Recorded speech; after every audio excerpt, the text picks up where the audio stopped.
Welcome back to Beyond Cancer by David. I want to talk about the time from the finish of the radio to the beginning of the chemo. If you remember, I had mentioned initially I had 33 radio sessions planned.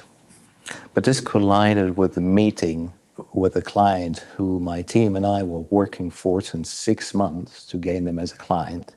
So I went to the radiologist and said, we need to cut it down. I need to be in India. And he said, this is impossible. I said, no, this is very much possible, and we just need to find a way. It took them a couple of days, and I found out that by raising the doses, we could actually reduce from 33 to 28 radio sessions in itself. And I remember the radiologist said, you're the first cancer patient who tells me how my radio sessions should look like. Anyway, I knew that I had to follow my inner voice and go to India. It was completely illogic.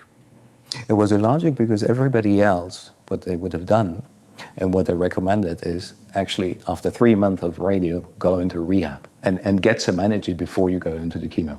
My inner voice had said, no, I want to go to India. The reason was twofold. I wanted to prove myself that it's possible.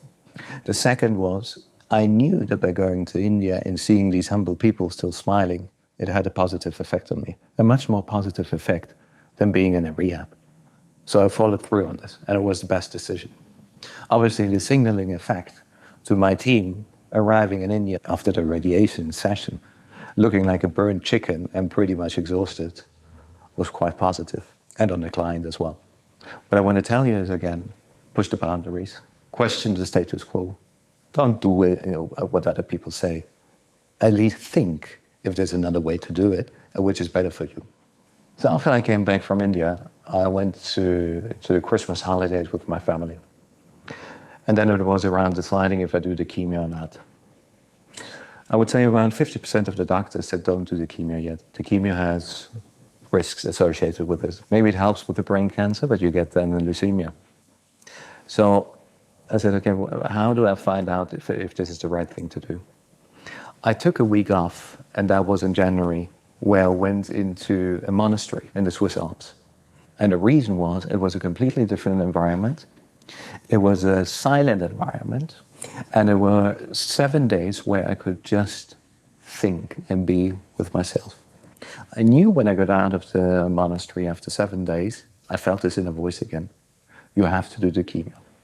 So I called the oncologist in Heidelberg and said, I want to do the chemo. He didn't insist a lot. He was one of the persons who said, think about it. We might need the chemo if the cancer comes back as a second bullet. And I said, no, I feel it. I need to double down now. The normal protocol with such a tumor is around 6 weeks. It can be 3 months in some cases if you're fit. So we were discussing and saying, okay, with the attitude you have and what you're really trying to do, let's do 9 months. So then the preparation started, and there's a whole lot of things what you can do before the chemo, rather than just have the fear. You can start reading about it. What does the chemo do? What is the chemo actually? What does it do to your cell? What does it do to your brain and to your emotions? So you start preparing for that. And that's the time I used then, from mid of January until the 24th of February, when I started the chemo. Thank you very much for listening, and thanks that I can share this with you.